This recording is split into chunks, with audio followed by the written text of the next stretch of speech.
Yes, hello. I am James Rowlands, and today it's the WNR325. Yes, Happy New Year, everybody. It's the very first episode of 2021, but today this is going to be the sixth year for the WNR Awards, and for the first time ever splitting up into NXT, WWE, and AEW. Today it's the final one, and it's WWE's turn, and we have the pleasure to be joined by Jaxie Scarlett. How you doing? Happy New Year.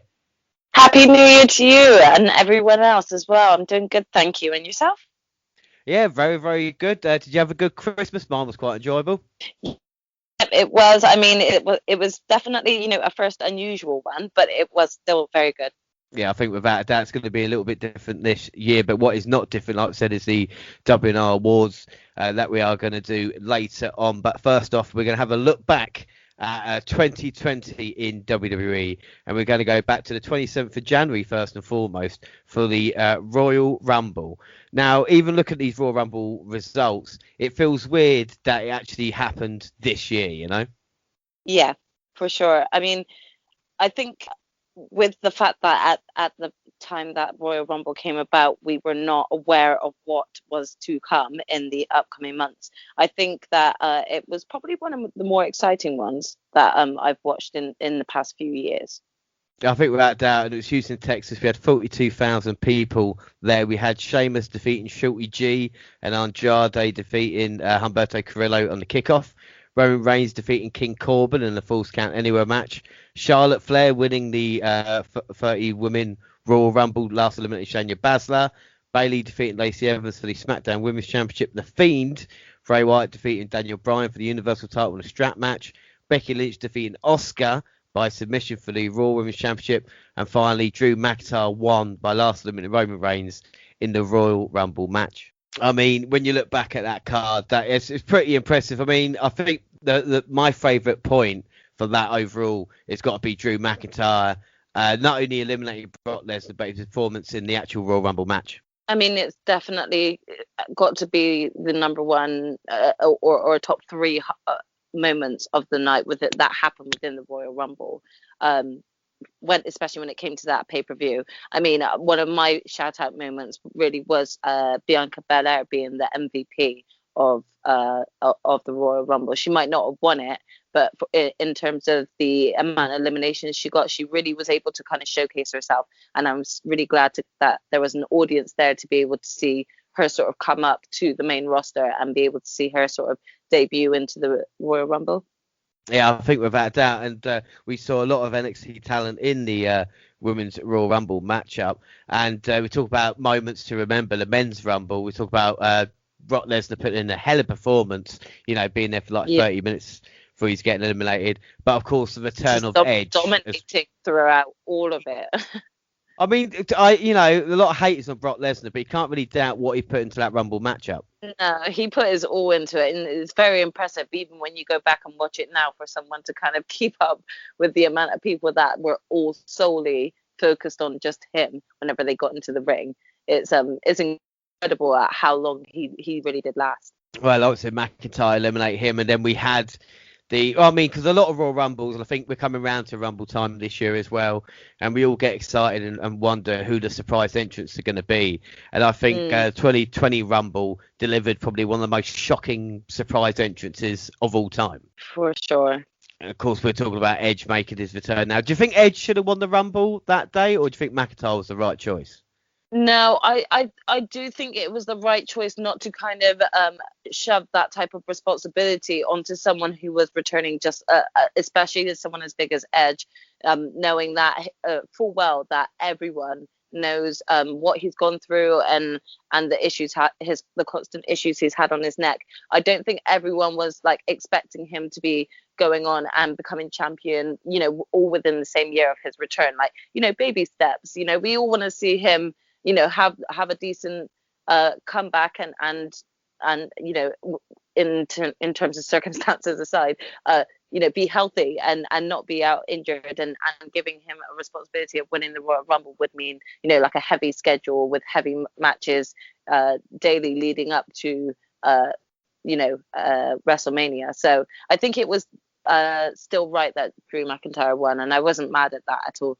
No, I think without a doubt, I think Charlotte winning the women's one was maybe, was it the right That decision? was I'm gone. no, no, it wasn't. It was bittersweet. I'm sorry. I don't. I just in case anyone else has continued to keep hearing me on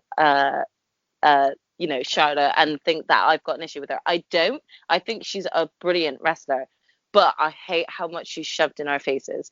And this was again one of those moments that she did not need to. In my opinion, obviously, I felt like Shayna Baszler had more spotlight, and I felt like she overall should have been the one to have won the Rumble. It obviously didn't go that way, but again, I just don't think it needed to be Charlotte. She just Nah, wanted that extra thing on to add to her notch because she's not like a Grand Slam champ. So she like in my opinion, it's like they just gave it to her because they're like, oh, do you know what, Charlotte, you haven't won this yet, so why don't you win the Rumble this year, because you need to add that to your list if you want to become a Grand Slam. It's yeah. and now with it, like, if we go, fast forward to right now, her being a current tag team champ, that's another one they just gave her. Do you know what? You just came back after 6 months. We'll reward you. We'll put another title on you. You haven't had this one yet. There you go. You know, she doesn't need it.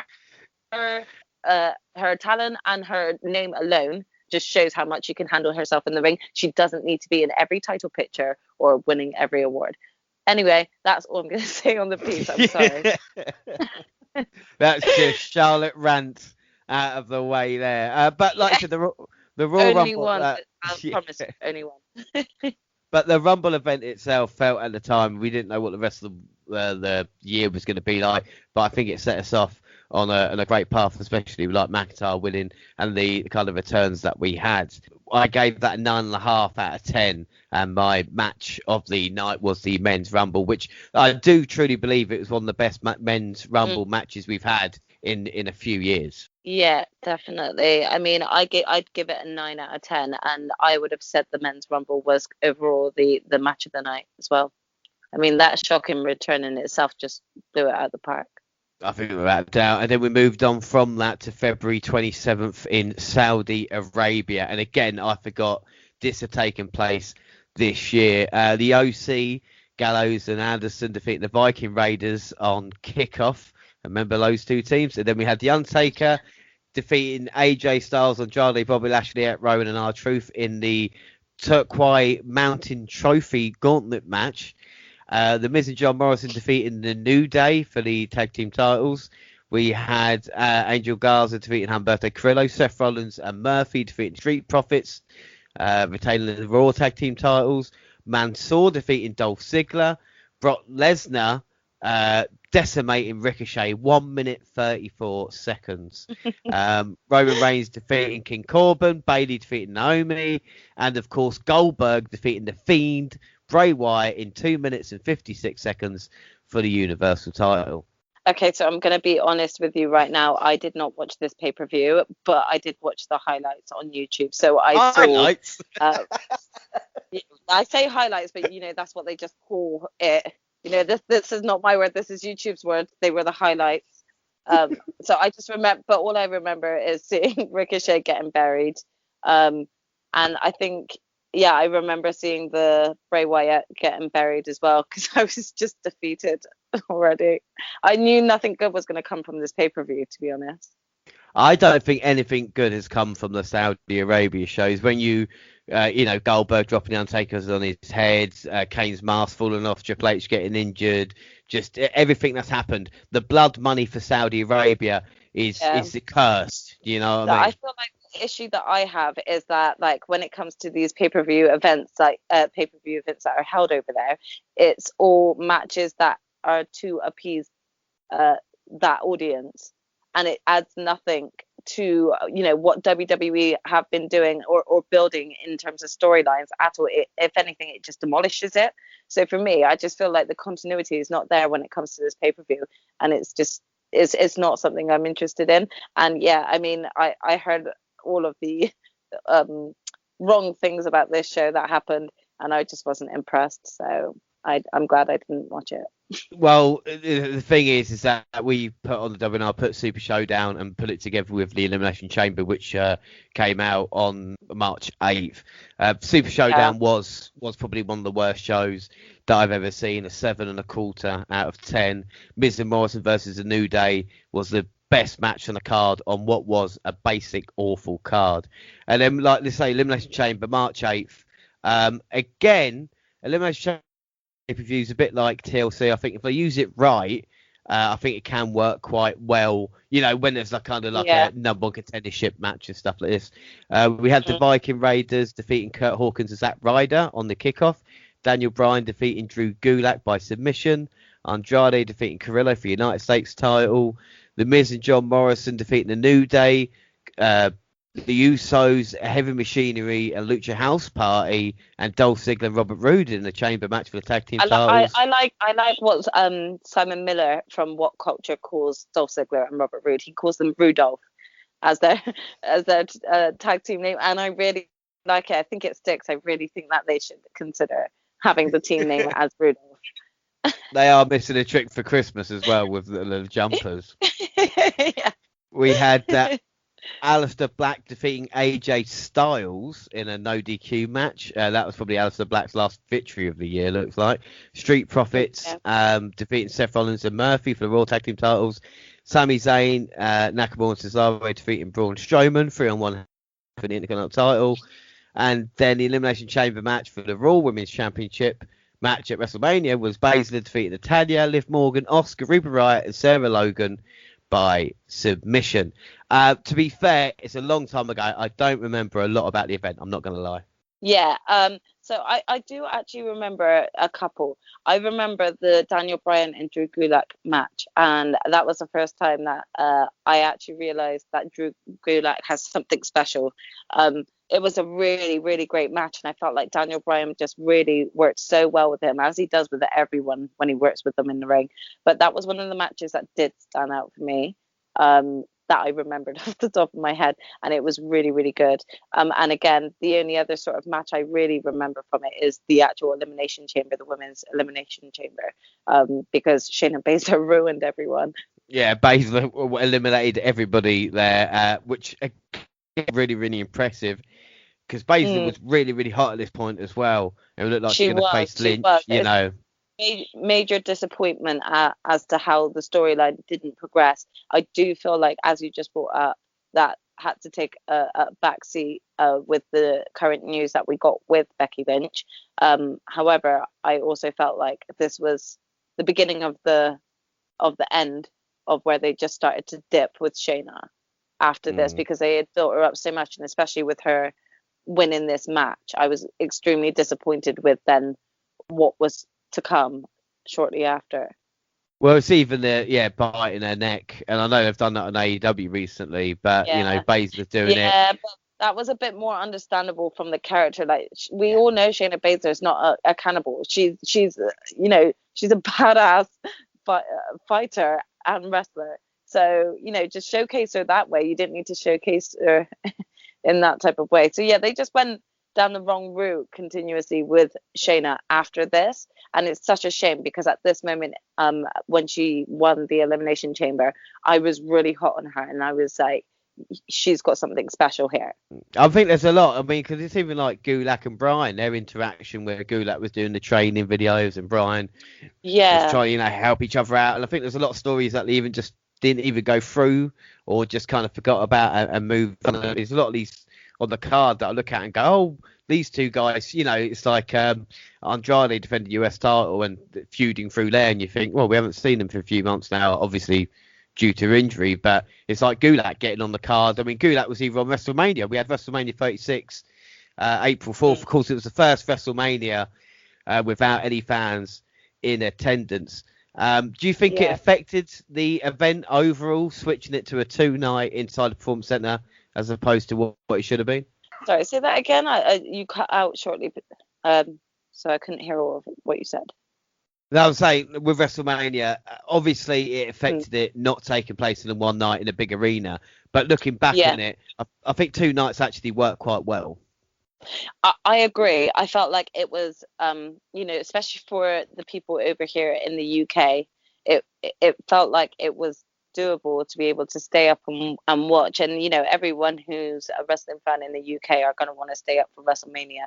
But, when it goes on for 5-6 hours, it is really painful for us UK to stay awake, especially if it's not a good decent pay-per-view with hyped up matches to keep us entertained. So I think it definitely worked, and it's something that they should still consider, even when we do get a chance to have audience back in seats. I think that they should strongly consider if they're going to have a really long match card for WrestleMania and keeping it at 2 nights. Yeah, no, I completely agree with you. The first part 1 for WrestleMania, we had Cesaro defeating Gulak in the kickoff. Alexa Bliss and Nikki Cross defeating the Kabuki Warriors for the Tag Team Championship. Elias defeating King Corbin. Becky Lynch defeating Shayna Baszler for the Raw Women's Championship. Sami Zayn with Nakamura Cesaro defeating Daniel Bryan for the IC title. John Morrison defeating Jimmy Uso and Kofi Kingston in a triple threat ladder match for the Tag Team titles. Beating Seth Rollins. Braun Strowman defeating Goldberg for the Universal title. And the Boneyard match, The Undertaker versus AJ Styles. Yeah, that was a pretty stacked match for the first night. I mean, it's a bit weird that we had the, even though it was my match of the night for the first part, to have Jomo, Jimmy and Kofi in a ladder match for the tag team titles just shows you how much WWE don't like the tag team division. Yeah, I mean, it is very true. I mean, there was definitely no, when you go back to sort of Attitude Era, like you look at the WrestleMania event, and like some of the most exciting cards on WrestleMania were the tag team events that were happening, and that's when you had the likes of the Dudleys, the Hardys, Edge and Christian, TNA, all of those like really strong and solidified legit tag teams that you actually could see all being powerful, not knowing who's going to be able to win the titles and stuff.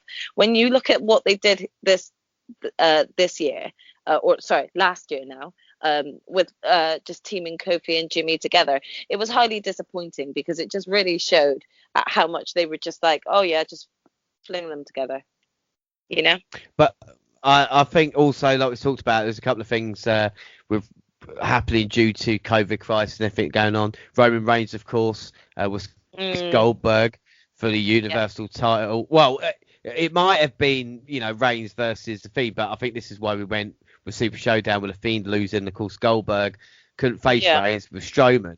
Strowman finally got his Universal title reign. Do you think it did him well? Do you think it was a good thing, or do you think it didn't really make a difference? Because personally, I think like they gave him the title, they said there you go, and then you're going back to where you are on the card now. Do you know what? I think that when Strowman did win it, I felt like, okay, now we've got a chance to actually showcase what this big guy can do, because we all know he can do it, but we all know that like he's been limited at what he's been able to do. Then they just kind of, and it's not even his fault, but they just kind of flopped it. Every storyline that they gave him as a champion was mid-card level at most, and it just did nothing for him but make him look very, very weak.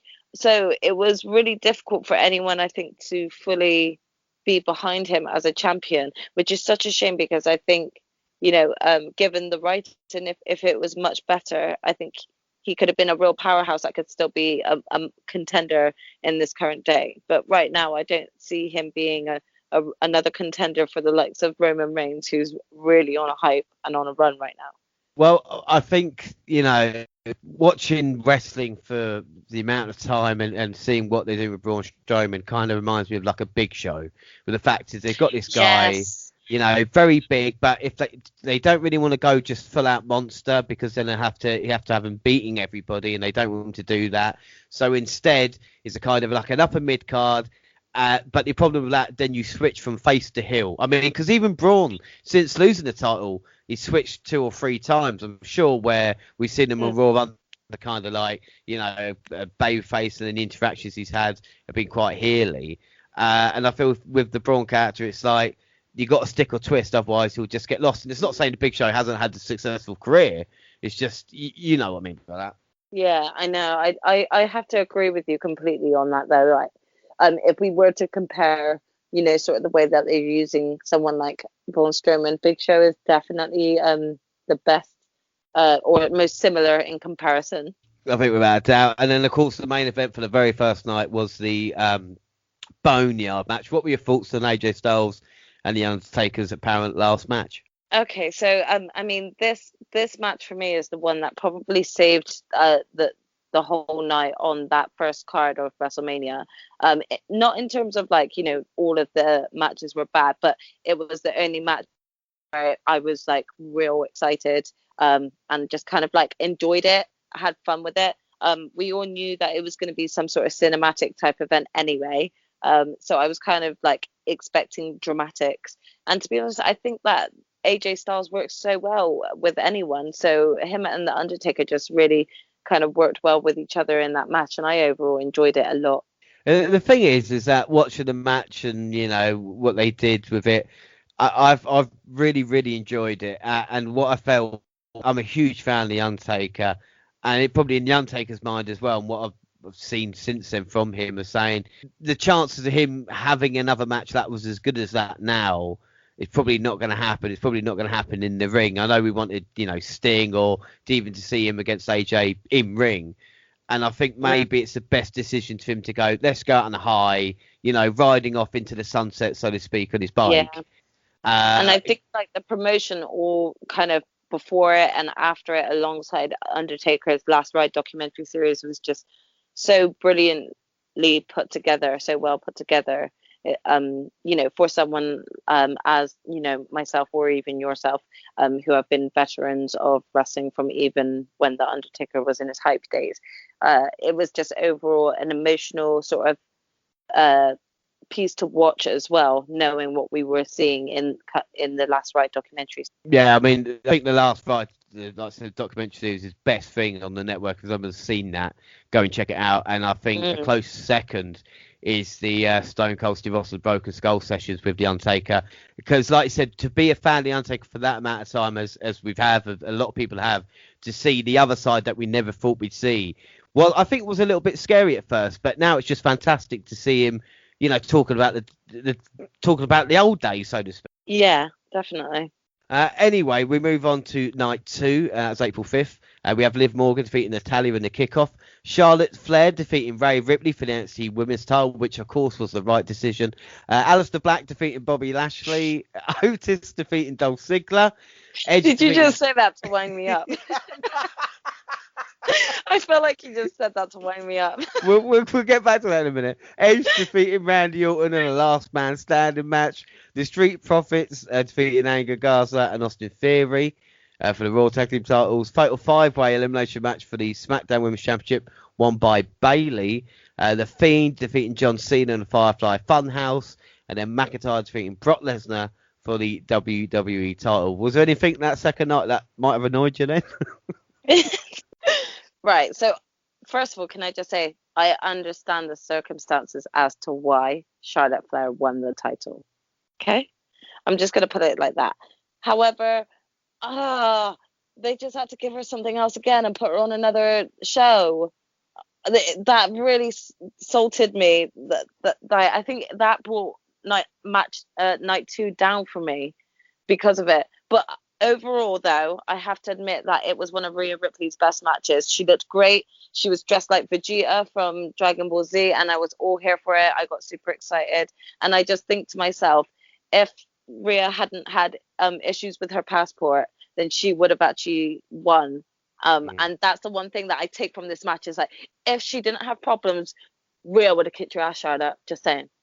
So that's the thing that I take from that match. I should say as well that we talk about feuds that we've forgotten, and of course Otis and Ziggler's a feud that is kind of never going away. There's still kind of reaction to each other now. That feud was massive where it happened, and of course Edge defeating Randy Orton. There's a lot to be said about Edge and Randy Orton, and of course the feud that they've had. I felt the WrestleMania last man standing match was a little bit too self-indulgent. I feel it went a bit too long. Yeah, I agree. I think that it was the one match that for me, even though I'm a huge Edge fan and I take nothing away from that, and this takes nothing away from that, it was so long. It was kind of that feeling where I felt like, should I just turn off now and finish watching when I actually have some sleep or not? I really contemplated it, and I just really felt like it was. I don't understand why it needed to be as long as it did. No, it was just one of these things. Like I said, I was staying up to see. Obviously, I think everybody in Britain as well, you know, for McIntyre to face Lesnar.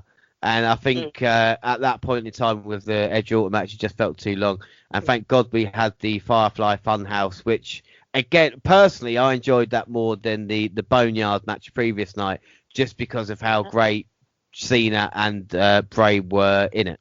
Yeah. See, I would say it's the other way around. I'd still think that the Undertaker match, in my opinion, was better. However, I wasn't entirely impressed at seeing John Cena coming back, because I'm not the hugest fan of John Cena, but I was intrigued to watch it, and I must admit that they really surprised me with this, because I'm really one for watching things and like trying to kind of work out like the deeper hidden meanings behind it, and I just felt like Bray was allowed to let loose in that match, and the way that they handled it, and it was overall great.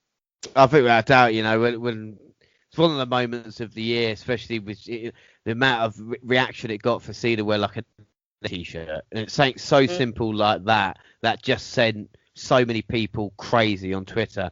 Obviously McIntyre defeating Lesnar, it was bittersweet because obviously, you know, there was no fans there. It was before Thunderdome. Everyone would have really wanted to have seen that, in my opinion. Like, you know, especially with the hype that he got from winning the Royal Rumble, it definitely was bittersweet for not just us as the audience, but for him, who was, you know, just about to actually get the biggest win in his career, and not even being able to celebrate it with fans. So I really truly felt for Drew in that time as well, especially because, you know, being kind of in the UK and stuff, for us it was a real good win, and I know that a lot of people from the UK would have loved to have been there to have watched that match live. Yeah, I think without a doubt, and his little reaction in the camera after he won as well, I think was really, really nice. I don't think there's anybody that deserved it more than he did. My rating for that was 9 out of 10, and the match was the Firefly Funhouse for night 2. Oh, okay. So yeah, I would probably put it as an 8, mainly due to Charlotte. Sorry, and I would probably actually say that the Drew and Brock match was my favorite, just because I was excited to see that belt get taken from Brock. Yeah, without a doubt. We move on to our next pay-per-view, Money in the Bank, May 10th. We had Jeff Hardy defeating Cesaro on the kickoff. We had the Fatal 4-Way tag team match for the SmackDown Tag Team Championships. The New Day defeating the Forgotten Sons, Miz and Morrison and Lucha House Party. Bobby Lashley defeating R-Truth in a singles match. Bayley defeating Tamina for the SmackDown Women's title. Braun Strowman defeating Bray Wyatt for the Universal title. McIntyre defeating Seth Rollins for the WWE Championship. And then we had the both Money in the Bank matches. We had Oscar defeating Carmella, Dana Brooke, Nia Jackson Baszler. And then we had Otis winning against AJ, Aleister Black, Daniel Bryan, King Corbin and Rey Mysterio. But of course, instead of a normal ladder match, the suitcase was hung by corporate towers, and again we had another cinematic match. With Money in the Bank, I think the one thing that stands out for me is the Drew McIntyre versus Seth Rollins match when we talk about an in-ring perspective. I don't remember that much. Well, it's one of those where it was Drew's kind of first, you know, proper title defense, and Seth was saying he was the man, and these two men really, really brought it, and I think McIntyre showed that he can hang with someone, I think, as good as Seth Rollins. I feel like my memory is that bad, because the only matches I really remember for Money in the Bank are the 2 Money in the Bank matches. What were your thoughts? Because I thought it was relied maybe on a bit of slapstick now and again, but I don't think it was too definitely. I mean, do you know what? I enjoyed it for what it was. You know, I thought it was definitely different, and they definitely tried something different with the sort of like, you know, making it into a running up the corporate tower thing. So I really liked their the fact that they were trying something different. The throwing people off of the roof as if we're supposed to truly believe that Corbin just killed people just didn't work for me. So those parts didn't work. I know that Vince even did the jump himself. I'm impressed he could do it, but at the same time, I don't think it was needed. And the overall, the Money in the Bank men's ladder match was a real sort of letdown with the way that they handled the finish. And ultimately, the women's Money in the Bank ladder match for me was match of the night. It was the most entertaining, with enough slapstick in to keep it humorous, but not what, in my opinion, deem stupid. And Oscar just was the MVP throughout that whole night. She was great. Well, not many times does WWE get pick the right winner in one Money in the Bank match and pick the wrong one in another one, because with Otis, with the crowd not there for what it was, I think they knew they made a mistake as soon as it kind of happened. But Money in the Bank still wasn't too bad. I gave it an 8.5 out of 10. My match was McIntyre versus Rollins. Yeah, I'm gonna give it a 6 out of 10, and I'm gonna say that it was the women's Money in the Bank for me. We move on to Backlash, which featured the greatest wrestling match ever. We had Apollo Crews defeating Andrade for the US title in a kickoff. Bayley and Banks defeating Bliss and Cross and the Iconics in a triple threat tag team title match. Sheamus defeating Jeff Hardy. Oscar v. Nia Jax ended in a double count out. Strowman defeated The Miz and Morrison in a handicap match for the Universal title. McIntyre defeated Bobby Lashley for the WWE title. And of course, 45 minutes long, Orton versus Edge. Greatest match ever. Yeah, I remember this pay-per-view. I must admit, first of all, the one that surprised me the most was the US title match, because I thought Apollo Crews and Andrade did really good in that match, and I really enjoyed it. It was always fun seeing Sasha Banks and Bayley defeat in the tag team match. You can't go wrong with the Iconics, and it's one of their last few matches together as well. Oscar versus Nia Jax pissed me off. I'm definitely going to say that. I'm so sick but I am really sick to death of WWE and their incessant need of either a DQ or a rolled up pin every other match. It's exhausting. Like, these women, but both are great wrestlers in their own mind, and they can go at it, and you can actually give one of them a clean pin. But at pay-per-views, I've just started learning that WWE don't want clean pins because they want to continue carrying on those at other pay-per-views. It's just pointless to me. One of the things we should say as well was, of course, after Oscar won Money in the Bank, she was awarded the WWE Women's Championship because, of course, Becky Lynch was pregnant at the time. Do you think WWE has missed Becky Lynch this year? I'm going to say no, and that can be seen as biased. However, I must admit that it wasn't just Becky Lynch that carried WWE or the company for the first few months that she was there. Asuka was doing her own thing at the time with Kyrie as well, and I think that WWE handled it really well with who they gave it to and how they decided to approach the situation, especially allowing Becky to kind of be the one to sort of make that announcement herself. So I think it was really well handled. I even liked the storyline that, Nia Jax was coming out saying she's being handled it and stuff. But the overall result really annoyed me. These are two high-end women, and they got an 8-minute match, and they could have gone out for a lot longer, and it didn't need to be a double count out, in my opinion. So that's ultimately what let it down. I think that the women's division has suffered. Yeah, sorry, I don't think the women's division has suffered since Becky's departure, because I do think that not just Asuka but other women in NXT and SmackDown as well have been carrying the company really well. Bayley is another example of that. I think the thing is, the women's division is probably the strongest it's been overall with NXT and WWE. But like I said, Becky Lynch is a kind of main event megastar, and I think the difference between Lynch in the women's division and I think Charlotte would be on this level as well, where they're treated as good as the top men are, So I think that's maybe slightly different. But again, that's why with Oscar it gets annoying, because you know how good she is, and yet she's never really put in that position to kind of show. Again, it's a whole other thing. Yeah. But we've seen it this year. The main event for Backlash wasn't too bad. It wasn't the greatest wrestling match ever, but it wasn't. No, they put way too much pressure on it to kind of be that. And I think if they'd have just kind of allowed it to have been what it was meant to be about, like just overall feud of hatred between two men, two ex-partners, two ex-friends, that sort of thing. There didn't need to be this whole sort of underlying story of, so this is supposed to be the greatest match ever or something like that. When they added that into it, it came across a lot more entertainment than it was going to be about sort of like feuding. And again, I don't think it needed to be 45 minutes. So No. I thought the match overall itself was good, and I think considering what Edge has been through and his comeback, I think that he did so well, like to be able to participate in a 40-minute plus match. But it wasn't needed, and he probably would have been injured if this resulted in an injury for him. It probably wouldn't have resulted in that if they hadn't had such a long match, and he probably could have been featured maybe in one or two matches more at this side of the year, but he was sidelined because of it. So to me, it just kind of sucked. Well, that's like they reshot the match, and during the reshooting of it, he injured himself, so they actually had it sorted out. But because they had said it was the greatest wrestling match ever, obviously they had to try and make it as good as possible. But it's just kind of one of those things. We move on to the horror show at Extreme Rules, which was July 19th. We had on the kickoff Kevin Owens defeating Murphy.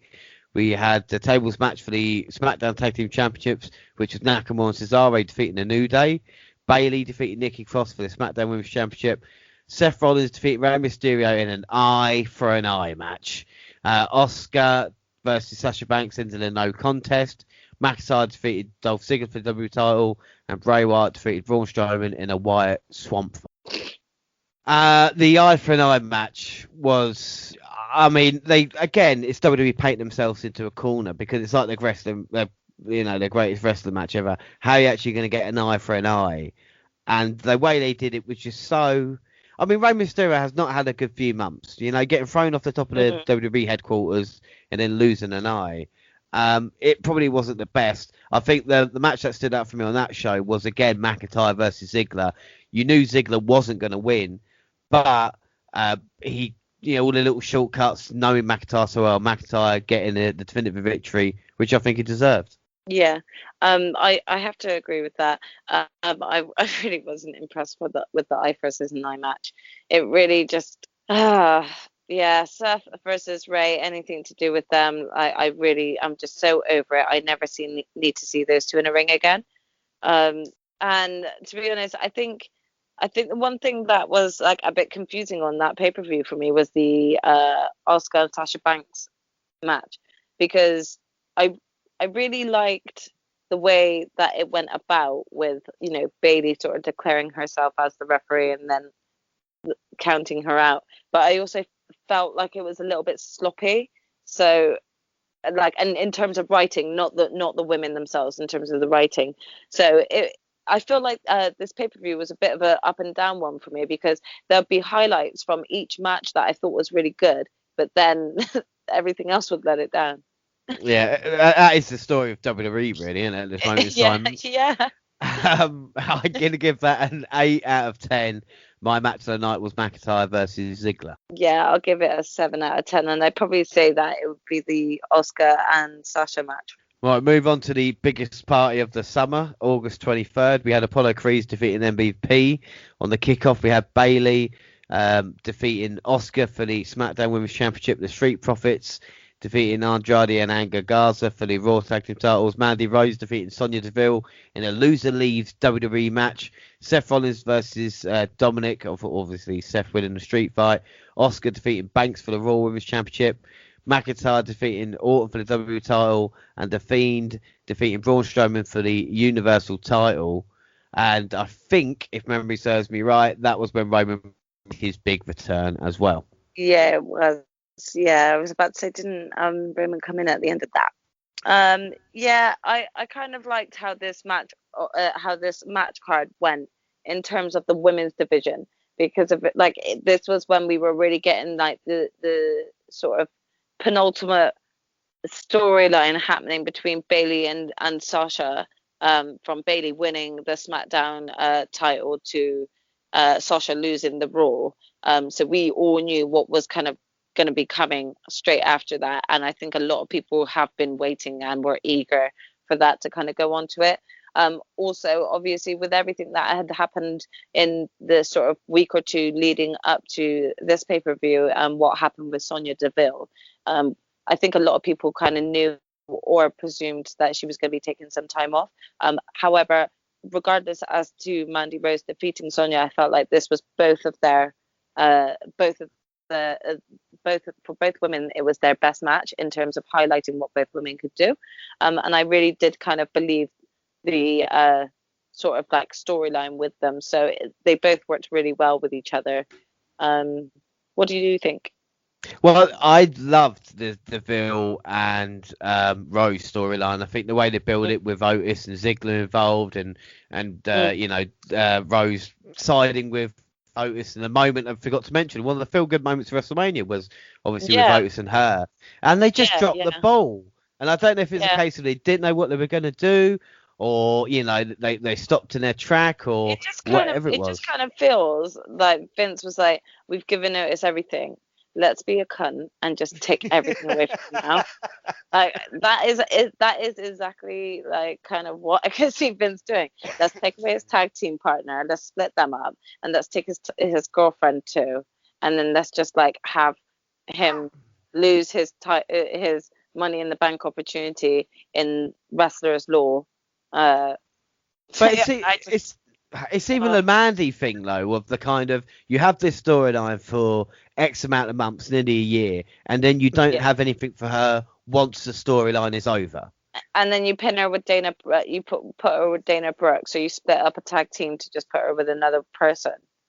It's like, you need to make your mind up on whether or not you want tag teams as a tag team, not going for singles, or if you want to keep them as tag teams. Like, stop splitting up those who originally are coming into this as a tag team. Like back in the day, that's what it used to be. Like, those who came in as a tag team, that was it. You're in the tag team division. You can have your one-on-one matches and stuff like that. That's what helps build towards tag teams. But I mean, when you're at this type of position with WWE, you have not got that many women's tag teams, and yet you've brought in the women tag team belts. Like, you need to solidify those that you have. And then they went ahead and split up not only Mandy Rose and Sonya Deville, but even the Iconics, who were, do you know what? I did not like them until they were split up, and then I realized how good a duo they actually were together. It feels like that. It feels like they make tag teams just so WWE can split them up sometimes as well. Yeah. Like, this is a good tag team. Riot Squad too, and then put them back together, and it's just like, okay, how long are they going to be together again? Talking about SummerSlam, Seth Rollins versus Dominic Mysterio. Again, a lot of people were saying this was an awesome match. It was a good match. It shouldn't have gone for the maybe amount of time it had, but again, Dominic showing, what he can do. But I'm always going to say, because of obviously the Rey Mysterio connection, I don't know about stuff like that. It felt more gimmicky than anything else. McIntyre versus Orton, I think, delivered a great wrestling match that I wasn't actually expecting. Yeah, I mean, the one thing I want to say is I want to give a lot of commendation to Dominic Mysterio, because not only was he sort of making his debut into the WWE company, but he had to do it with no fans. So that's pretty hard, especially when you are the son of someone as famous as Rey Mysterio. With it being against Seth, I was not interested, but I think Dominic actually came across really good in the match, and I think it was good for his match. However, storyline wise, I just did not care for it. But I think my thing is about this is the fact of, like, David Flair. He never made it because his dad was Ric Flair. And I think there's certain wrestlers where if your dad is, with Randy Orton, his dad was Bob Orton. A lot of people go, oh, we know Bob Orton. But really, where was he compared to the history of superstars? So when Orton, he can go, right, let me do this. But when you're Mysterio and you're one of the greatest high flyers of all time and changing generations, Dominic has got to be, you're never going to be compared right. I think that's why maybe it helps out people like Charlotte, because at least it's a different, not talk about gender or something like that, as opposed to anything else.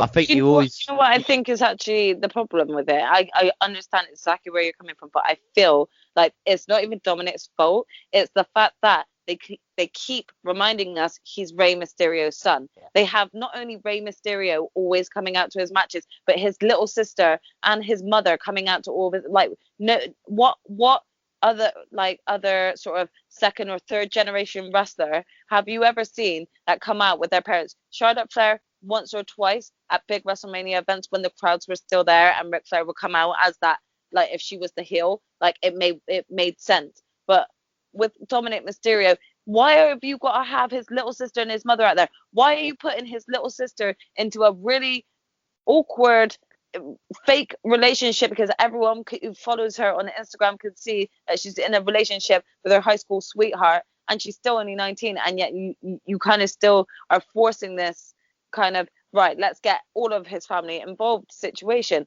Like, this Dominic's downfall, because he cannot show off who Dominic is because the Mysterios are out with him. So it's a mysterious event. And that is the issue with it, you know? I would completely agree with you there. I think with SummerSlam, Banks versus Oscar was my match of the night. I'm going to give that rating a 9 out of 10. I really enjoyed SummerSlam. I enjoyed SummerSlam a lot as well, so I'm going to give it a 9 out of 10. And just like you said, I'm giving Oscar versus Sasha my match of the night too. Well, as we spoke about at the end of SummerSlam, Roman Reigns making his return and absolutely destroying Braun Strowman and Bray Wyatt, and he would headline Payback pay-per-view, which was just 7 days later. What were your thoughts on the pay-per-view happening a week after the biggest party of the summer? Honestly, it was never needed. It was never needed, and I feel like it was a pay-per-view that was, again, kind of just forced on us.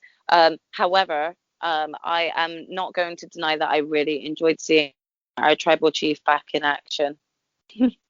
Without a doubt. Well, we started off with the Riot Squad defeating the Iconics on the kickoff show. Bobby Lashley and Shelton Benjamin defeated Apollo Crews, singles match, with Shelton Benjamin. Sorry, I can't read it at the moment. Big E defeating Sheamus. I can remember all these, honestly. I've not got it written in front of me. Matt Riddle defeating King Corbin. Baszler and Jax defeating Banks and Bayley for the women's tag team titles. Keith Lee defeating Randy Orton clean as a whistle. Rey Mysterio and Dominic defeating Seth and Murphy. And Reigns defeating the Fiend and Braun Strowman for the Universal title. Yeah. Again, first of all, can I just say, we don't need to discuss the Mysterios match again, because again, unneeded, unnecessary, unwanted.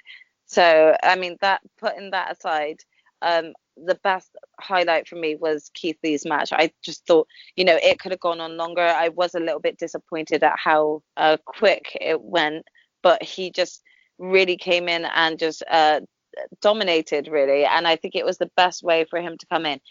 Let's not go into the downfall of everything after. But again, WWE do this all the time. It reminds me of the Shayna Baszler situation at Elimination Chamber. You build someone up. It's not even a long match, but it's a great match. And then after that, they drop the ball with it again. Yeah. It's kind of like we talk about the 50-50 booking of, they won this week, they'll lose next week, and no one gets any momentum. But Lee versus Orton was my match of the night. I gave it an 8.5 out of 10, and it was great seeing Roman Reigns come back and, like I said, taking his rightful place at the head of the table, wasn't it?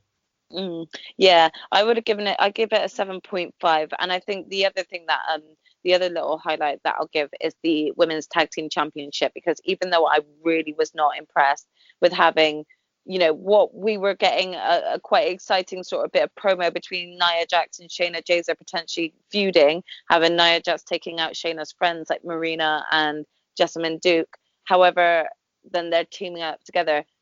I still wasn't mad at them winning the titles, and that was purely because I knew the events that were to take place shortly after was Bayley versus Sasha, and this was like, where we were expecting things to lead. So Sasha needed to lose that one and only belt that she had left, and having Bayley, the one that tapped out to Shayna, was the best way to do it, because then, like, there was more incentive for Sasha being pissed at hell at Bailey losing her only title at this point. Well, we move on to Clash of Champions, which was September 27th, and it was our first one together. How long ago does that seem? It feels like we're doing it for years. Oh, wow. Yeah, I know it, doesn't it? Well, on the card, we had Seems Nakamura like only yesterday. yeah. We'll see if we can remember any of this one. Cesaro and Nakamura defeating Lucha House Party for the tag team titles on the kickoff. Sami Zayn defeating Jeff Hardy and AJ Styles in a ladder for the IC title. I do remember that one. Oscar defeating Zelina Vega. Bobby Lashley defeating Apollo Crews for the US title. The Street Profits defeating Andrade and Angel Garza. How many times did they have title opportunities? Oh, gosh, they did. It was just ridiculous. It's like WWE forgot that they had actual tag teams waiting backstage, just sitting on the bench. I got Oscar defeating Bailey by disqualification.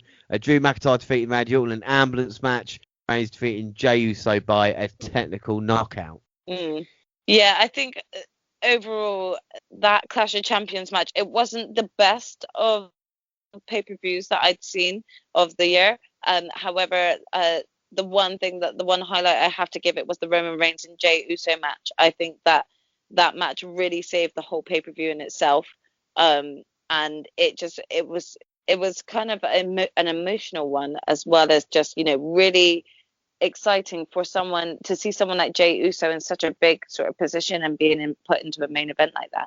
Yeah, and also, like I said, credit to the Intercontinental title, the ladder match, Zayn, Hardy and AJ Styles absolutely putting their bodies on the line. And that awkward nastiness with Jeff Hardy in his ear. Oh, I don't need to see that again. We both picked Reigns versus Uso as our match of the night. I gave it a 3/4 out of 10. You gave that a 7.5. Yes, because of every other match was just really a little bit disappointing. We move on to October 25th. Hell in a Cell. And of course, we had R-Truth defeating Drew Gulak for the 24/7 title. Roman Reigns defeating Jey Uso in an I Quit Hell in a Cell match. Elias defeating Jeff Hardy by DQ. The Miz defeating Otis for the Money in the Bank contract. Banks defeating Bailey by submission in Hell in a Cell. Lashley defeating Slapjack. And Randy Orton defeating Drew McIntyre for the WWE title. Yeah, again, we didn't really need the rematch of Randy versus Drew McIntyre. So that for me was a bit of a letdown, because I felt like, we could have gone a different route with Drew at that point. Randy still didn't need to be in picture, but Randy always wants to be everywhere. So whatever. But obviously that was the night that Sasha won the title off of Bailey, and it was a great match between both of the women. I think that they both put their all into it, and it was probably one of their best matches together. Yeah, I think the 3 Hell in a Cell matches at Hell in a Cell were fantastic in their own rights. Of course, we had the story of Roman Reigns and Uso again. Of course, the wonderful war with Banks and Bailey, and even the Hell in a Cell match. Orton needed a victory, and even though I never wanted him to win, he needed it, and I think the right man won. And I was even pleased where McIntyre won it back. 3 weeks later was it on Raw? Yeah. Because this is the thing. I can see why Randy had won, but I also was just like, I don't. Again, I feel like Randy is like the male version of Charlotte, where I just feel like she's forced in her face so much. Like, look at how many pay-per-view main events Randy Orton headed in 2020. Like that we just don't need any more from him. And so I'm not going to even go into all this stuff that he's doing right at the moment, but all of it is not needed. I don't need to keep seeing him arguing with Alexa Bliss each week. Like, just move on. Like, Orton needs to take a break, in my opinion. However, like you just said, one of the best matches came from Roman Reigns and Jey Uso. Again, second pay-per-view in a row, where that I Quit match was just absolutely incredibly amazing. Yeah, I gave that Hell in a Cell pay-per-view quarter, and my match was Banks versus Bailey. I can't. Who did I say my match was? Was it Jimmy? Was it?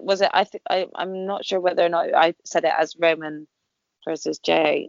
Well, I think Roman versus Jey was your one there. I think it was. Yeah. Okay, let's leave it at that. We'll move on to Survivor Series. The Miz won a 18-man duel battle royal, Team Raw defeated Team SmackDown. Straight sets, wasn't it, with that one there? Keith Lee, Sheamus, Braun Strowman, Riddle, and AJ coming out on top. We had the Street Profits defeating the New Day. Of course, that was champions versus champions. Lashley defeating Sami Zayn. Banks defeating Oscar. Then we had the 5-on-5 women's match where Team Raw, Jax, Baszler, Lana, Lacey Evans, Peyton Royce defeating down. Oh, I just remember the awful finish for that one. And then Roman Reigns versus Drew McIntyre, where thanks to Jay's interference and McIntyre passing out. Then, of course, we had the Undertaker's farewell. Yeah. Like you just said, I just need to pick up on the ending of the women's 5-on-5 Survivor Series. Really pissed me off. I get it. There was points where I just really hated what they were doing with Lana's character, but just everything, the way that it was handled throughout the whole match was just really unimpressive, in my opinion. I really enjoyed the Roman Reigns and Drew McIntyre match. I thought that was really good, and I thought they both showcased each other really well. As well as I think Sasha and Asuka could fight in a match every pay-per-view, and I would never get bored. Yeah, well, your match of the night was Oscar versus Banks. Mine was McIntyre versus Reign. You gave it an 8 out of 10. I gave it a 9 and a quarter. And then last pay-per-view of the year, which was, of course, TLC, December 20th. We had Big E, Bryan, Gable, and Otis defeating Corbin, Zayn, Cesaro, and Nakamura on the kickoff. We had Drew McIntyre defeating AJ Styles in a TLC match for the WWE title, with The Miz cashing it in unsuccessfully. We had Banks defeating Carmella for the SmackDown Women's Championship. The Hurt Business defeating the New Day for the Raw Tag Team titles. Oscar and Charlotte defeating Jackson Baszler for the Women's Tag Team Championships. Reigns defeating Kevin Owens in the TLC match for the Universal title. And then Randy Orton setting The Fiend on fire in the Firefly and Randy Orton just literally fucking up everything at the end of 2020. He's just thought, fuck it, I'm gonna do it. Yeah, I literally, do you know what, that to have that end TLC really angered me. I really wish they'd have had that before or something. I know why they had it at the end, because obviously Fire and Inferno and the way they did it, but I wish it just didn't happen. I wish it didn't happen at all. I can't comment on that match again, so I'm not even going to try. But Roman Reigns and Kevin Owens, that was such a great match. A lot of the matches on this pay-per-view were really, really good, and I really enjoyed them. And even though I don't want to talk about She Who Must Not Be Named, I really enjoyed the tag team match with Asuka coming out on top for the tag team. I think without doubt, both our match of the night was Owens versus Reigns. Yeah. I gave that a 9 out of 10, and your score of that was an 8. So looking back on WWE pay-per-view in 2020, even looking back on 2020 with WWE, how do you think they've done looking back on the shows? It's been 50-50 in my opinion. I feel like, there's been some booking that has just worked brilliantly and executed really well. And then there's the other half of it where it's really not worked. And so they've dropped the ball with some stuff as well. And in my opinion, I think sometimes the continuity with WWE lets it down. Overall, I'm hoping, I'm really positive that, this year we could get to 80-20 when it comes to the pay-per-views.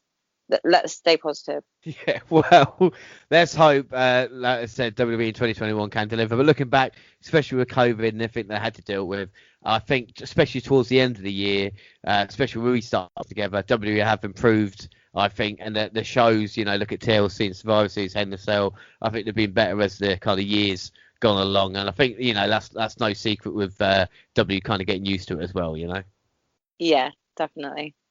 All right, so now it is time. We've just looked back on the year, and now it's time for the 6th Annual WNR Awards. And like we say, it's the first time ever we're splitting them up into separate categories. And today, it's the last one. It's WWE's one. We can both have a take on the WNR Awards. Of course, you've heard of the WNR Awards before. I mean, they're one of the biggest things in wrestling and podcasting, Of course it is. So we're going to start off now, and our very first award is a very special one. It's the Johnny Gargano Award for most punishment taken in a match. Now, the reason we hand out this award is back in 2017, Johnny Gargano was teaming up with Tommaso Ciampa to take on Authors of Pain. And not only did he get destroyed in the ladder match by Authors of Pain and end up losing, Ciampa then turned his back on him and destroyed him. And since then, we handed out an award to a guy who's taken the most punishment. I will go out the first one just to get us on our way. My award nominee, my winner for this is none other than Kevin Owens. Me and you have the exact same answer. The only thing that we could say is just go back and watch the past 2 weeks, 2 weeks worth of SmackDown episodes, and then maybe even TLC, and you'll see in the space of 3 weeks, this man has taken so much punishment. I will be shocked if he actually turns up. That's what I'm saying. The beating he took on SmackDown before TLC was bad enough. And then the absolute whooping he took at TLC, and you're thinking, oh my God, Owens, take a day off. But no, he walked into that steel cage match. Yeah, he really didn't. And even after he still didn't come out of that steel cage match, he still came back again and got met with steel chairs. Just give up, KO. Take a breather. Yeah, I know. And then this one's for you. And then obviously he fought on the first SmackDown of the new year. Let me get thrown off a stage for 10 feet and let me continue this tradition. So I think Owens definitely deserves an award this year. Yep. Next award we're going to hand out is the tweet of the year. What has been your favourite tweet from a WWE superstar, or just in general this year?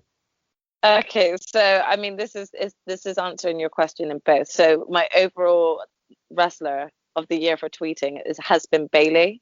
She's just been great. And my tweet of the year was Bayley to Natty, and I think Natty was trying to do some sort of witty comeback because she had pinned her or made her tap to the sharpshooter, and Bayley said, I say it would have been an honor to have been in a match with you, with such a veteran, but I'm not a liar. And I just cracked up so much to that. So Bayley gets my award for that. My tweet of the year is from an actual AEW guy now.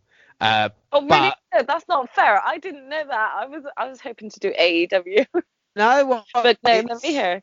It's an AEW star. It's Miro, obviously former Rusev, who joked about teaching his wife Lana the pinning combination she used in a victory over Nia Jax on Monday Night Raw. I've got to say, usually I don't, but I saw it. I actually laughed out loud.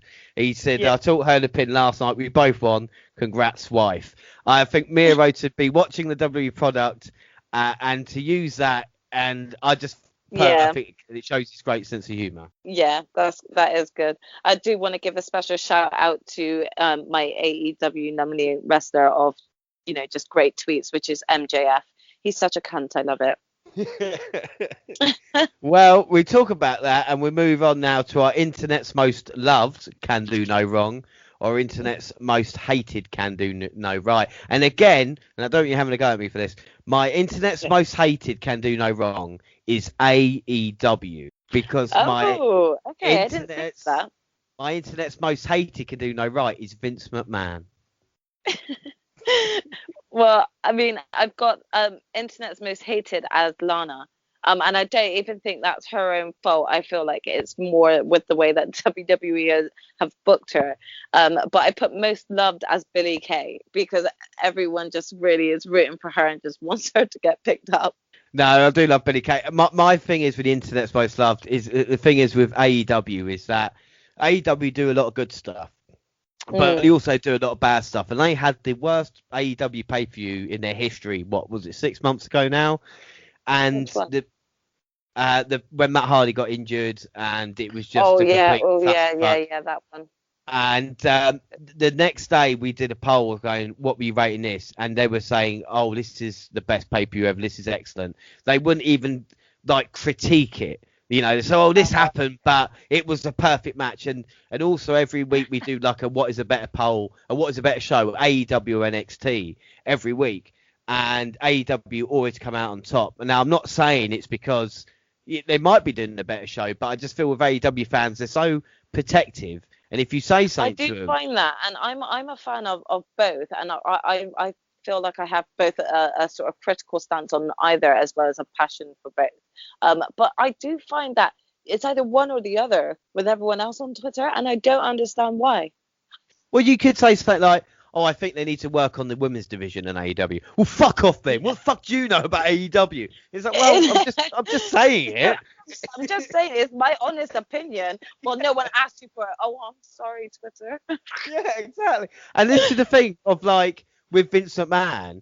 Obviously, we had the Twitch shut down and everything happening and the releases and everybody's going, "Oh, that Vince McMahon. Oh, god damn it!" And everything's done badly with treatment of, Keith Lee or Baszler, and we're going, "Oh, Vince McMahon," and yet all the good stuff that's happened, like Roman Reigns and McIntyre, we're not saying, Edge. "Oh, that's down to that's not down to McMahon. That's down to X or Y." So I just feel, I just think fans should get over themselves. Like get over it.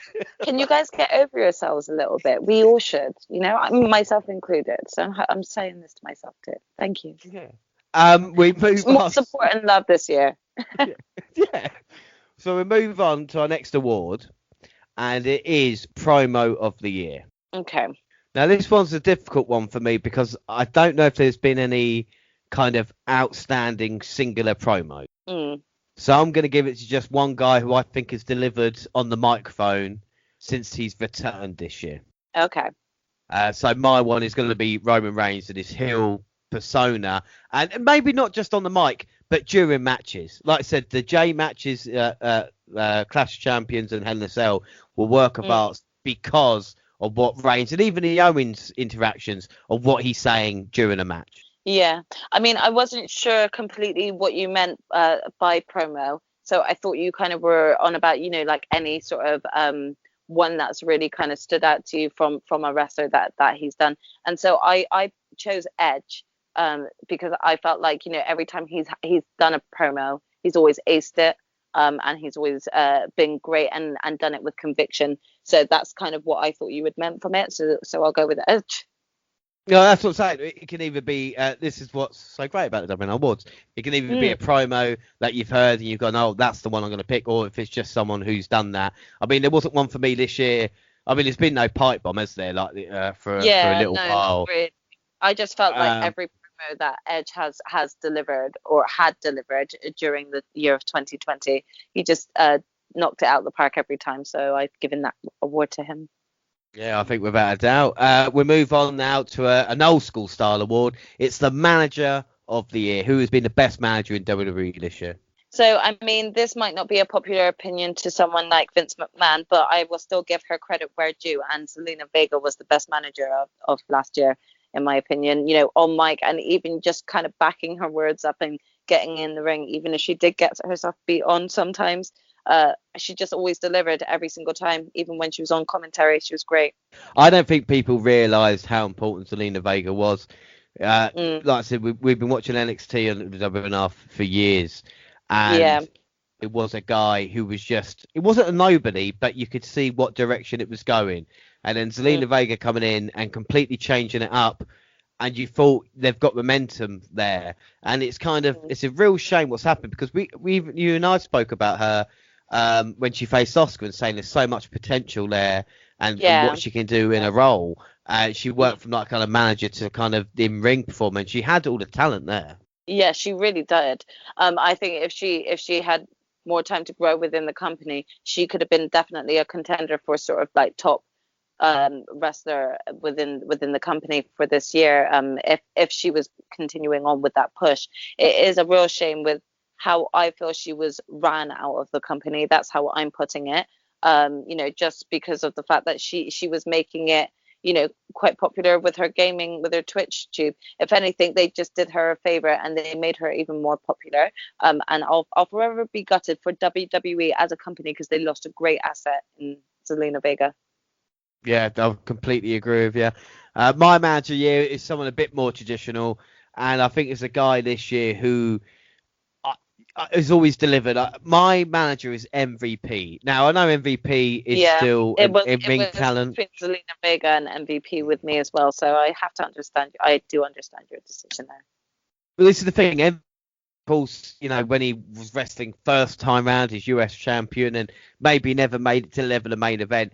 But there was something that just screams kind of cool, and we've seen it with the Hurt Business, and the kind of the black and gold, the way he's talking, the way he holds himself, and the way like we were talking about of saying that these guys were great before. They just got to realise how great they are now, and we've seen it with Benjamin, Alexander, and Lashley. You know, three guys who are not known maybe for their promo skills. Give it to MVP, and MVP there. And the other thing I like about he's not taking away the whole spotlight.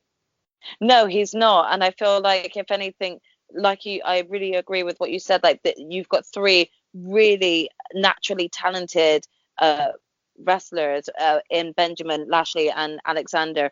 All that might not be there yet with their mic skills, but given MVP to them has done like such good. I feel like as overall for all four of them, they've had a better year since like this whole Hurt Business has come about. Yeah, I think the Hurt Business is one of the things that, you know, there's a lot of negatives going on at the moment, but I think in WWE that's something that they can make really special if they protect them and work it correctly. You know, I think there's a lot of potential with that one. Our next award is Commentator of the Year. So who is your Commentator of the Year? I'm going to have to say it was Mojo. He's kind of like an Eddie Kingston on commentary. I just think he's great. Half of the stuff that he comes out with is what I'm naturally thinking anyway. And he just always makes me laugh. So, yeah, Smojo in my opinion. Yeah, no, I love Smojo. He was definitely on my list. But a guy I'm picking is a guy who I think is quite underrated. And obviously we've got Michael Cole, who's the voice of WWE, and, you know, with Corey Graves on SmackDown. But I've got to say my commentator here is Vic Joseph. Because Vic Joseph on NXT. Is he on NXT? Doesn't he do WWE stuff as well? I think he does as well, but he's been doing a bit on NXT as well, hasn't he, as of late? Or am I wrong? I think he's been doing a bit. Do you know what? My joke is on here is Tom or Todd Phillips, because it's I always remember Todd Grisham. And it was like a conveyor belt of these weird-looking dudes. They just get off and go, right, oh, you look the kind of same as these guys. Why don't we put you here? I'm going to say Vic Joseph. Even if he is a majority of NXT, I think he's got the voice of the voice he's got and what he can do. I feel he's going to settle in very, very well for that Michael Cole spot, or even the kind of lead on Raw at this moment in time. I think Joe... If I'm going to say WWE, I'll probably stick with yours with Joe outright. But I think Vic Joseph is a guy, because sometimes with their voices, I'm Josh Matthews and Impact Wrestling, but sometimes their voice can annoy you a little bit. And I think with Joseph... Yeah, I understand what you mean, because of Michael Cole was up there with me. Yeah, so... well, anyway, that's Commentator of the Year. We move on to Comeback of the Year. Who made the biggest comeback in 2020? No offense to Edge, but it's got to be Roman Reigns for me, in terms of like the continuity, like, you know, his whole demeanor as soon as he came back. He went away halfway beginning of the year as one character, came back a complete new character, and has just taken dominance since then, and he's just done so well. So my comeback of the year is Roman Reigns. Well, if you're going Reigns, I will go for Edge to make the comeback, because he was swerving fans even the build up to the Rumble, which made it so special when it finally happened. And I am the biggest McIntyre fan there is, but even when Edge came down, I thought, I hope Edge wins the Rumble here. And it was such a nice moment. It's a shame injury got in the way, but let's hope Edge can come back and actually have a run like he should have done this year. Yeah, I mean, I'm really hoping that he will actually have a bit more of a longer and more successful run this year. But, you know, we'll keep our fingers crossed for that. Ah, damn. Right, we move on to Holy Shit. We've got Holy Shit 1, which is good, and Holy Shit 2, which is bad. So I'll say mine's are connected. Yours connected? Yeah. Right, go on, you take it away then. No, okay, fine. Sorry, I didn't mean to take your spotlight there. No, don't worry about it. Okay, so Holy Shit as in good, I am going to say The Fiend, because as soon as he was revealed and all of these sort of Firefly Funhouse payoffs play, that I was extremely overwhelmed and excited to see what Bray Wyatt was coming back with. So I think that just kind of really embodied it. But then the holy shit bad is the Fiend getting burned. You just killed that character. What are you doing? Okay, well, my holy shit good is the Fiend on fire. That's what I thought was holy shit good. Yeah. Why? How many? I'm sorry. I mean, I don't want to, talk about how long both of us been watching wrestling, but I can't remember watching a man being set on fire like that and them selling it. I mean, it's the way they sold it. Of like, it was, oh my god, you gotta stop it. You really think he's on fire? You think Randy was just done that? Like, at Michael Cole the whole time though, just telling him to calm down. oh, it was just one of those moments where, when like you have to put your disbelief aside for wrestling. When you've got like either a parent or a friend will walk by as you're watching it, and it will be the Fiend on fire, and they'll just look at you and go, "What are you doing?" You go, "This is wrestling." Yeah. I mean, like it gets the biggest WTF moment for me as well. It was just like, holy shit. And if we talk about a bad moment, weirdly enough, it featured the Fiend as well, because it was a Fiend versus Goldberg from Super Showdown. And if you can't sacrifice the Fiend. You talk about the Fiend character and everything it did, and then in February to having a man who probably ring posts more than he does wrestlers, and beating him for the Universal title. And I know people are saying, well, it would have led to Roman Reigns. Well, if you're enjoying that so much, look forward to WrestleMania this year then, But I feel like the Fiend was good when a character so crazy being set on fire, and yet so bad when you have an old man beating him in a couple of minutes. Yeah, I agree. Definitely. I want to change my answer for the holy shit bad, even though I still do think that the Fiend getting burned, in my opinion, is bad. I do want to change it to the Goldberg Fiend, because it was just ridiculous. Well, this is the problem, isn't it? When so like I said, when you're looking at your awards and you're going, well, there could have been a couple of people in here as well, a couple of entries into it. The next award we're going to give out is the most improved. Who in the last 12 months in WWE has been the most improved, whether it be a single act or a tag team? So I've actually gone with Cedric Alexander for most improved. And I think it's more even the case of, sort of being given the chance as well, because he's such a brilliant wrestler anyway. But, his overall character, the way that what he's doing with himself with the character, I just think he's improved so much. And I feel like there's going to be so much more that he's going to bring to this year.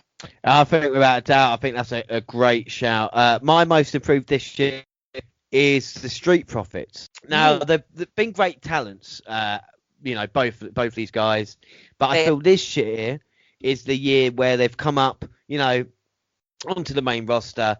And, well, not this year, obviously, but, they came up to the main roster. They tried to find their spot.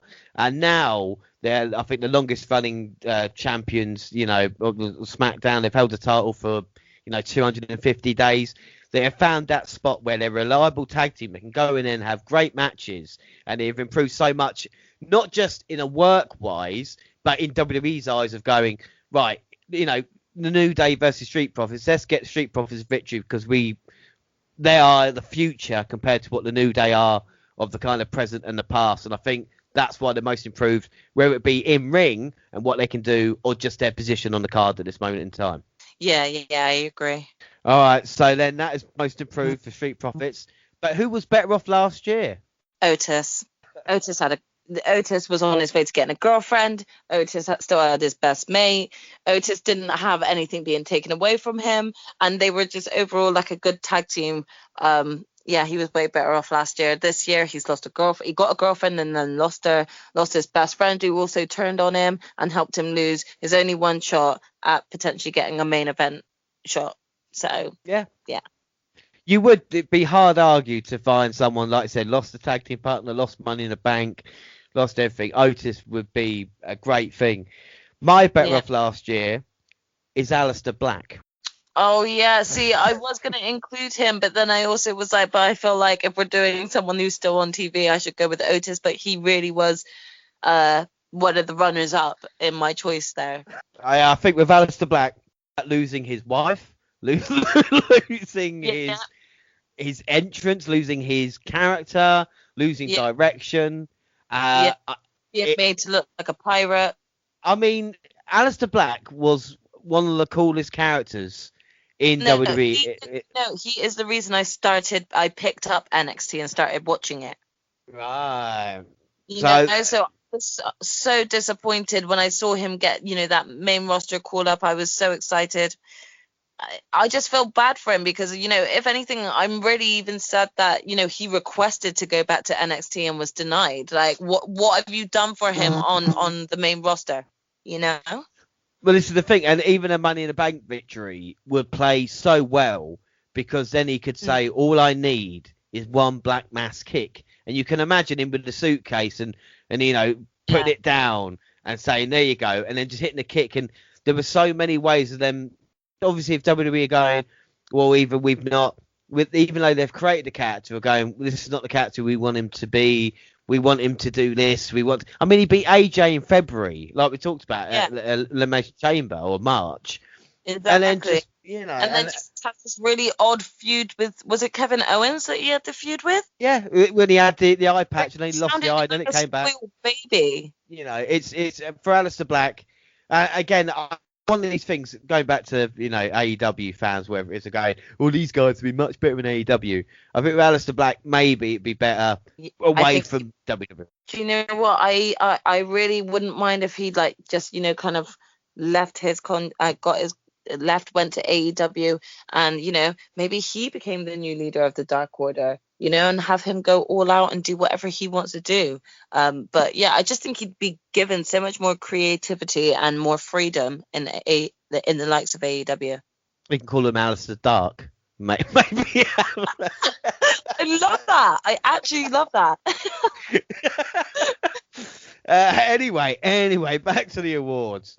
And we just had better off last year. Well, who is the most overrated wrestler on the WWE roster? Randy Orton. Yeah. I'm sorry, that's the only and best and the only answer I can give you.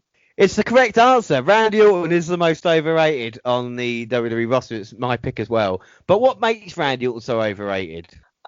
I feel like it's his overall character. He just kind of comes across, even when he gets into those main event feuds, it's almost like he places himself above everyone else, even when he has losing streaks to the likes of either Edge or even Keith Lee from last year. And I just feel like, especially once reviewing all of these different pay-per-view events for last year, he really was involved in so many feuds that was unnecessary. And the other thing I dislike about Randy Orton, dislike about most wrestling, is the fact they go, oh, look at him. Look how slow and methodical he is. And they say, well, with a great wrestler, you don't have to do a lot, but you have to do something. And you can't just do the same things all the time and be slow in between it. The amount of shit John Cena's had for being a 5 or 6, move guy, 5 moves of doom and all this stuff. Randy Orton is not that different, He really isn't, and I have to agree with you on that. You kind of, after a while, when you're watching him in matches, you can kind of pick up a sort of structure as to what he's planning to do next or where the match is going. Yeah, he's a bell end, isn't he? That's what he really is. Yeah. Anyway, we move on. Our next award is for Move of the Year, whether it be a singular move that you've been impressed with or someone's move. My one would be the Meteora from Sasha Banks. That move is incredible. The double knees coming down, looking like you're crushing the face. If I was going to use that as an example of a match against Bayley at Hell in a Cell, where she looked like she crushed her face. Yeah, definitely. That looks painful. So that was my move of the year. What's your move of the year? So I went with Shayna Baszler's Kirifuda clutch because that move just looks devastating. It looked devastating whenever Samoa Joe used to do it. And, Shayna Baszler basically won her way through Elimination Chamber with that move. So it came across so dominant. And when you see Shayna use it in matches even now, you just know, no, that's it. You're done for it. It's over. You're not getting out of that. So well, I feel with the women's division, and again with the move sets and stuff like that, I feel the better moves. You know, talk about like the Kirifuda clutch, and we've got the disarmer, obviously, with the figure eight. This bank statement, the Bailey to Bailey, all these kind of moves, and you're going like, okay, what's Matt Riddle's finisher? Something with Bro in it, I think, you know, or Xavier Woods, and it kind of. What is Matt Riddle's finisher? I don't know, bro to sleep, Broton. It could be anything, you know, like. Oh yeah, or is it a broad kick? Yeah, you know, but it's the thing, isn't it? Whereas the women, I think, are there, and you're going, oh, I know exactly what kind of move. It's like even Lacey Evans, the women's right. You kind of always know what they're. I want props to even Ember Moon and her Eclipse, because like she flies and it looks devastating every time she comes down. So and Rhea Ripley's Riptide, that looks painful as hell. But it's even like the Storm Zero, you know, and with Tony Storm and people like that as well. You know, you kind of got these moves where you go, well, we know exactly what you're about. But anyway, move on to move, and we'll move on to one to watch. So who's the one to watch in 2021 in WWE? Okay, so I wasn't sure whether or not you were doing it in terms of category or not. So I picked a male and a female. So if we're talking overall, I'm going to go with the female, and I think it's Shayna Baszler. I think she still has a lot more to show, and I feel like they really could let loose, especially now that she's not in the title picture with Nia anymore. Yeah, no, I think that's who is your male one to watch for the year? Apollo Crews. Because of, like, I just really feel like there's just something with him. And now that we've got Big E as the Intercontinental Champion, I was super excited at hearing like Apollo Crews being like, yes, I want to take you on and stuff like that, because he's such a he always delivers in the ring, Apollo Crews. And I think that if they actually just give him that chance, he really is one to watch. He could go far. Yeah, I think without a doubt, you know, like I said, a fantastic talent. I think my one to watch this year is someone who is ready and just needs to be put in a certain position. And it's not Rhea Ripley, even though you could say it's that. My one to watch this year is Bianca Belair. I feel she is on the precipice of something great, and I think we've seen her in action recently.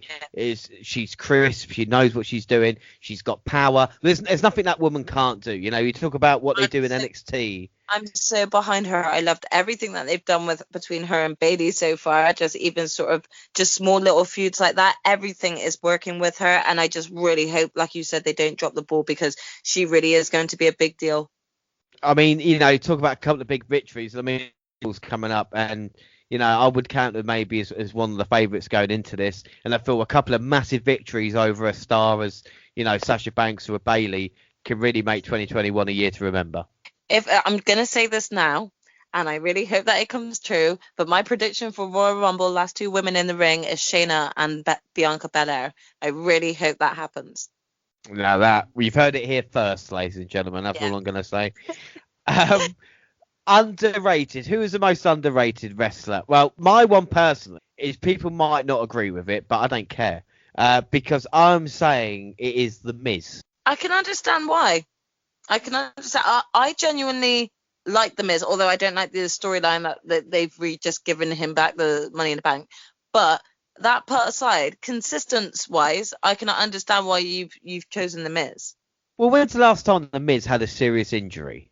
You know, when's the last time The Miz had to miss any time from TV? And whether it will be a really great storyline with like a rivalry with like Daniel Bryan, or some shit that he's thrown into with Otis, or, you know, the stuff he's done with doing Morrison, he's making it work. And I think that level of consistency, for, you know, when they said it's been 10 years since he was WWE champion, and so for 10 years he reached the top of the mountain, and did he once bitch and moan and say, oh, I deserve another opportunity? No, he's just been given, you know, multiple tag team titles, multiple US titles, Intercontinental Championships, and I don't think there's many other on the roster that will be able to handle it. And when you throw in like the kind of reality shows and all the other publicity he does on the side, I think Miz is so underrated, because I think people, still don't think he gets the respect he deserves.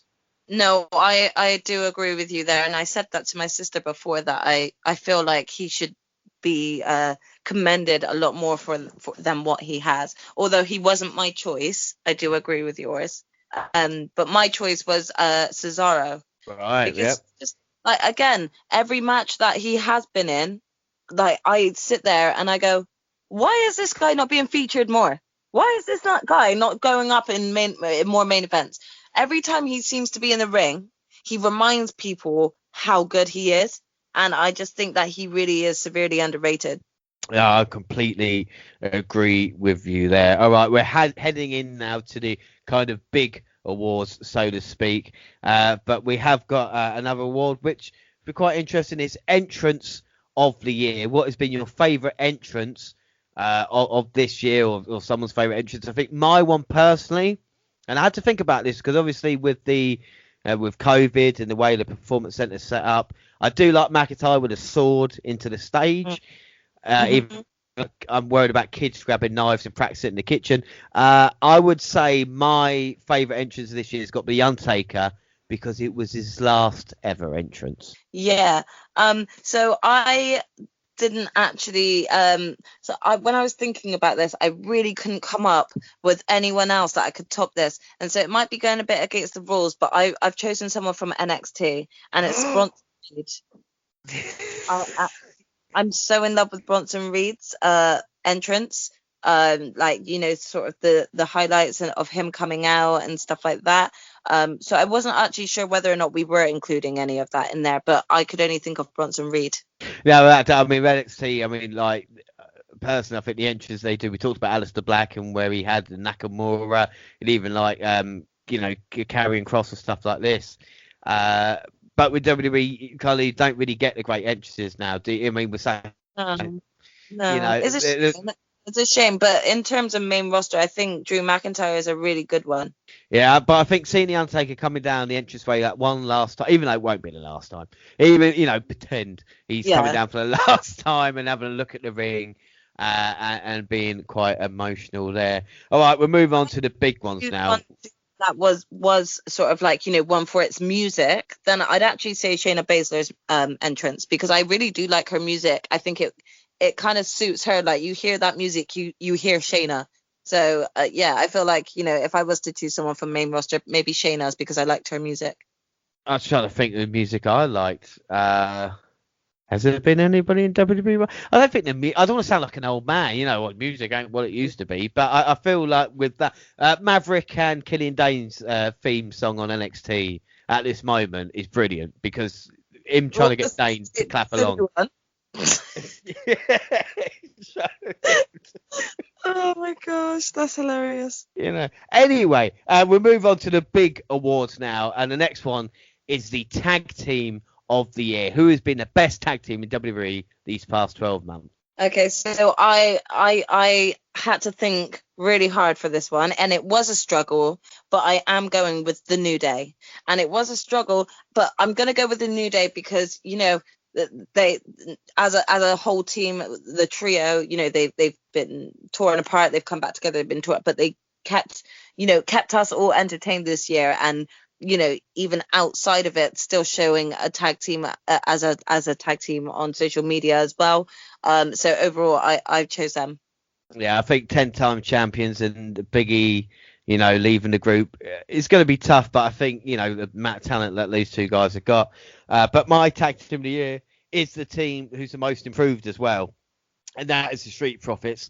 Again, the Street Profits have been given time, and every one of their matches, even though the tag team division doesn't mean much to WWE, I think when you've got the bookends of New Day and Street Profits, I think that is two teams that can prop up the division. And like I said, the best on Raw and the best on SmackDown there as well. Yeah, I mean, as I said, it was a tough decision on that one because it was between New Day and Street Profits. But I think, yeah, because of, you know, sort of like the return of Xavier Woods, you know, the sort of the comeback and you know how positive they still are. They are the type of group that just never need to change. And I just kind of love every single one of them as individuals as well as the tag team. So that's why they got my vote this year.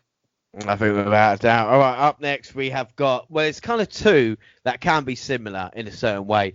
We've got Rivalry of the Year and we've got Storyline of the Year. Now I've gone for two separate ones. So my first... Mine's is the same one, so I'll go. Let's listen to yours first. Right, my storyline of the year is Roman Reigns head of the table. Ever since Reigns coming back at SummerSlam, he has been something else, working at a different level to most of the people on the roster, and bringing in Uso into it, bringing in McIntyre like he did for Survivor Series, and now with Kevin Owens. There's so much more that can be done with that storyline. I think it's one of the best, not only done this year, personally, in years as well. Yeah, I do agree with you there, and it was a close call on that one, and in terms of what I had written down, but like I said, I overall kind of have the same one for both. So what would you say was your rivalry of the year? My rivalry year is Sasha Banks versus Bayley. Yeah. So what is your rivalry and storyline of the year?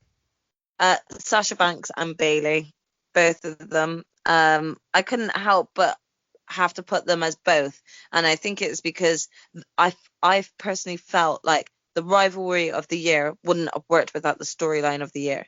When it came to Sasha and Bayley, so it kind of felt only right that I give them both that one, and especially because I have been a fan since them in NXT, and it is just this build up. This feud has been building up for years between them. So the payoff was really kind of well done, well executed, and both women are amazing. Yeah, I think without a shadow of a doubt, when you talk about what they delivered, and especially with rivalries as well, where, you know, maybe the storyline and the build up to it is so good and then they don't deliver. And I think that Hell in a Cell match, I think they just showed, you know, who the two best women in WWE are right here, right now in that matchup. I think there's no doubt. When that moves on to Woman of the Year, overall Woman of the Year, I don't think it's going to be any surprise by my count. I am going for Sasha Banks. Yep, and I don't think that there's going to be any surprise on my account either. I am going for Asuka. I personally, I was thinking Sasha, but the reason why I went with Asuka is because Asuka really pretty much has delivered consistently from January all the way to December. And she's really helped carry this division throughout the toughest of times during the COVID era. So for me, overall, I think Asuka was the woman that shone this year. I think Asuka shone, but I think WWE's problem is not knowing what to do with Asuka or being so comfortable with her. They can put in a position where they go, right, you can handle this, because it's not the top story on WWE, but, you know, it's a safe pair of hands. Look at the tag team title, you know, reign she's got with Charlotte now. I think with Banks, why it's my pick is because with Becky Lynch not being around and Charlotte taking an extended lead, it's great to see two other women, even though it's the four horsewomen. I know people might have problems with that. To have Sasha Banks step up, and this is a true boss character. You know, we talk about NXT, we talk about what she was like, and we talk about her making, you know, the statement she has. Against the chemistry she's had with Asuka has been second to none in their matches, and against Bayley, she absolutely they stole the show, and I think she's standing at the moment head and shoulders above the rest of the division at this moment in time. I do agree with you there, and I also just have to kind of, you know, this is coming from a personal opinion again, but I do feel like, you know, there's not four horsewomen, there are five, and I do think Asuka is that unsung hero that doesn't get as much as the credit as she deserves, as I do feel like she's a horsewoman in her own right. But I agree that I feel like WWE have just been too comfortable with just leaving Asuka kind of just off to do her thing as and when, rather than actually showcasing all of her talents. That being said, either way, I think both women could both be in continued matches together, and I would love every single match. They both bring so much to their characters as well as to the ring. You can't go no wrong. No, I completely agree with you there. All right, we've got 4 more awards to go. Of course, the 3 big ones. But up next, it's the Man of the Year. So who's been the best man of WWE, so to speak, this year? So I have given that to our tribal chief, Roman Reigns. His whole character change, the character development, having him go away and then come back so unexpectedly, and ever since then, you know, not even just show dominance within the locker room, like showing dominance within his own family, just everything that he's brought to it has just been great. So overall, he's Man of the Year. I'm going to say my Man of the Year is Drew McIntyre. Now, Roman Reigns, again, if Reigns had maybe returned in May time, then he probably would have got the award. But I think with McIntyre, when you think about what he did at the Royal Rumble to start off the year, to continue at WrestleMania, to have great matches against Rollins and Ziggler and et al., and then leading here as WWE champion again, I think there's no doubt that 2020 has been the year of McIntyre. And it's just a shame that there's fans there to kind of see him dominating the way he has, because let's not forget, the very first British man to win the WWE champion, very first British man to hold the WWE title twice, and I think he is one of the faces of the company now as well. Yeah, I agree with you there. All right, we've got 3 more awards left. We've got match, overall wrestler, and pay-per-view. So we'll do pay-per-view first. So what was your pay-per-view of the year for WWE? So overall, I did go with SummerSlam, and I think that is predominantly because I felt that was the most exciting out of all of the TLC, apart from TLC. That was the most exciting out of the pay-per-views.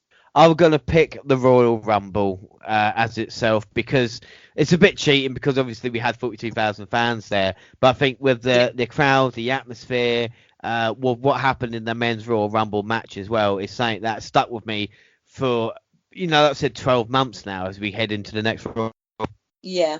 So that's why Royal Rumble is my pay-per-view of the year. And then we have got overall wrestler. So man, woman, not child, but who was your overall wrestler of 2020 in WWE? Shock and no surprise, but Oscar. I think that would be fair to say. Overall wrestler for me is Drew McIntyre. We talk about, everything he's done this year. It would be a travesty if he wasn't the overall wrestler, because 2020 is going to be looked back on in so many different ways, and I think the guy kind of holding the torch, so to speak, and lighting the way throughout 2020 has been Drew McIntyre. Yeah. All right, so 1 award left, and that is match of the year. So what is your match of the year? I did the Roman Reigns and Jey Uso I Quit match. I feel like that one was just kind of really hard hitting, and so I decided to go with that one. I think that'd be fair to say. I think my one maybe not like the best in-ring action, but I feel my match of the year is a match that I went into where it was 2 of the guys at the top of the game, and I'm not sure who's going to win it here, because you've got Roman Reigns, of course, Universal Champion, Drew McIntyre's WWE Champion. What would happen? Well, these 2 men went to war, and I think out of all the matches I've seen this year, this was the first one where it was like, the main guys, we're not sure who's going to win. This is a proper main event match, and I think that's why McIntyre Reigns will be my match of the year. Oh, nice. I think that's it. So what are your thoughts on the WNR Awards, and are you happy about your picks? I'm happy with my picks. I had to change one of them, but I'm also not mad at that either, so I'm still happy with my picks. Well, I think that's not bad at all. And finally, what are your hopes for 2021 with WWE? I just hope that they get out of this stigma of only having a select few that they need to push. I hope that they start having a bit more of an open mind now towards the wrestlers that have worked very hard in the past year, and actually start showcasing off and giving more opportunity where it's deserved. I think without a doubt. Well, that is it. That is brilliant. Don't forget, we're across all social media, Twitter at the WNR Podcast. I'm at the WNRJR. Our follower is Sarah Hendry. Do you want to plug yourself on Twitter? Yep. So my Twitter name is Jaxie Scarlett, and it's the same for Instagram at Jaxie Scarlett. Thank you. Well, make sure to check her out there across all Google platforms. Send us an email at WNRpodcast@gmail.com. We're on Instagram and Facebook as well. On YouTube, the WNR Podcast, where we got the same time on YouTube as we do SoundCloud on your phone, also Stitcher Radio and iTunes, where you can download, rate and review there. So that is it. Our next episode is the Mind of Monty returning for NXT New Year's Evil. But today I've had the pleasure to be joined by Jaxie Scarlett. I hope you enjoyed yourself. I have. Thank you so much for featuring me yet again. No problems. And you'll be back for the Royal Rumble at the start of February as well, yeah? I'm really hoping so, because I need to actually prove myself right in my statement and what I said earlier. Yeah, I got it on tape now, so you can't lie about it. It's got to happen. There's a lot of pressure there. Yeah. But just like to say to everybody listening as well, thank you very much for your support in 2020 for the WNR Podcast. Of course, we had a few changes, but as 2021 begins, we're hoping to bring you all the action. Like I said, Jackson will be back for the Rumble event. But until then, I have been James Rowlands, and I was joined by... Oh, Rowena at Jaxie Scarlett. Please do follow me where you can. Thanks for listening, everybody, and bye.